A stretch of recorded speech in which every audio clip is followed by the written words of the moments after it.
नींबू निचोड़ के जायके की उम्मीद रखना ये कहाँ की समझदारी है।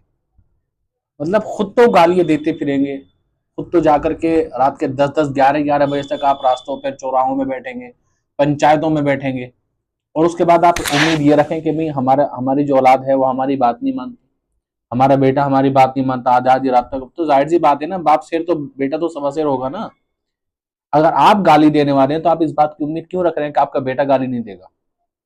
बहुत अच्छी बात है, उसको गाली देनी नहीं चाहिए, और बाप जो कर रहा है वो उसके साथ होगा, बेटा जो कर रहा है उसके साथ होगा। मैं इसको प्रमोट नहीं कर रहा हूँ, लेकिन मैं बात कर रहा हूँ क्योंकि अक्सर ऐसा होता है कि औलाद जो है ना वो अपने बाप के नक्शे नक्शे कदम पर जो है अमल करती है।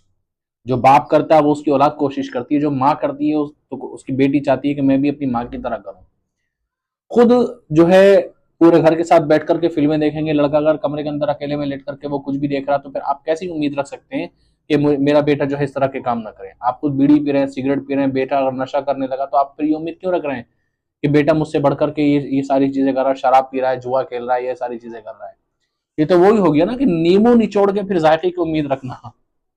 निचोड़ा नींबू है लेकिन आप रसगुल्ले का जो है रसमलाई का जायका हासिल करना चाहते हैं, तो ये कैसे पॉसिबल है।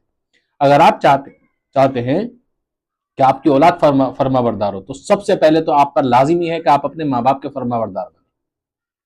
आप अपनी औलाद को, अपने बीवी बच्चों को सेकंड नंबर पर रखें, फर्स्ट नंबर पर आप अपने माँ बाप को रखें।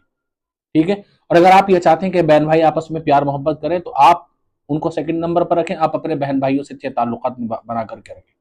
आप अपने भाई से झगड़े कर रहे हैं, लड़ाई कर रहे हैं, उसके हक मार रहे हैं, और अपनी औलाद के लिए चाह रहे हैं कि मेरी औलाद में इत्तेफाक रहे, जब उसने देखा ही नहीं कि इत्तेफाक क्या होता है भाइयों भाइयों में, तो वो इत्तेफाक के साथ क्यों रहेगा। उसने देखा जब उसकी फूफी आती है तो मेरा बाप अपना बस्ता उठा करके निकल जाता है, चाहे मेरी फूफी आए, मेरी खाला आए, मेरे कोई भी आए, लेकिन वो देखता है कि बाप अपने जो रूटीन है रात भर घूमने का वो बाप करता है, तो फिर उस पर फर्क नहीं पड़ेगा ना अपनी बहन के आने का। आप अपनी बहनों को दें, उनकी खिदमत करें, जब उनके यहाँ पर जाएं तो कुछ लेकर के जाएं, जब वो आए तो उनको कुछ दें आप।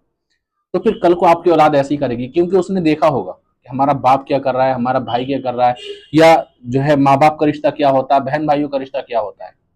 आपके खुद के अंदर इतनी नेगेटिविटी है, फिर आप ये उम्मीद करते हैं कि हमारा बेटा जो है वो सही हो जाएगा। तो देखिए मेरे भाई, पहले आपको अपने आप को सुधारना होगा, अपने आप को बेहतर करना होगा, उसके बाद आप ये उम्मीद रखें कि आपका बेटा भी बेहतर करेगा, क्योंकि बेटा हमेशा बाप के नक्शे कदम पर चलता है। जो बाप करता है वो बेटा करता है।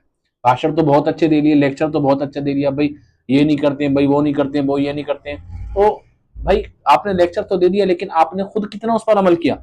पहले खुद भी तो अमल करें ना। जिस दिन आप बाप बन जाए, जिस दिन आप माँ बन जाए, उस दिन अपनी इस्लाह करना शुरू कर दें, इंशाल्लाह कभी किसी के पास भटकने की जरूरत नहीं पड़ेगी, और आप देखेंगे कि आपकी औलाद भी आपकी फर्मा बरदार होगी। दूसरी बात ये, आपने खुदा उसके रसूल की नाफरमानी की, उसके बाद सोचते हैं कि माँ बाप, हमारी औलाद हमारी फर्मा बरदारी करने लगे।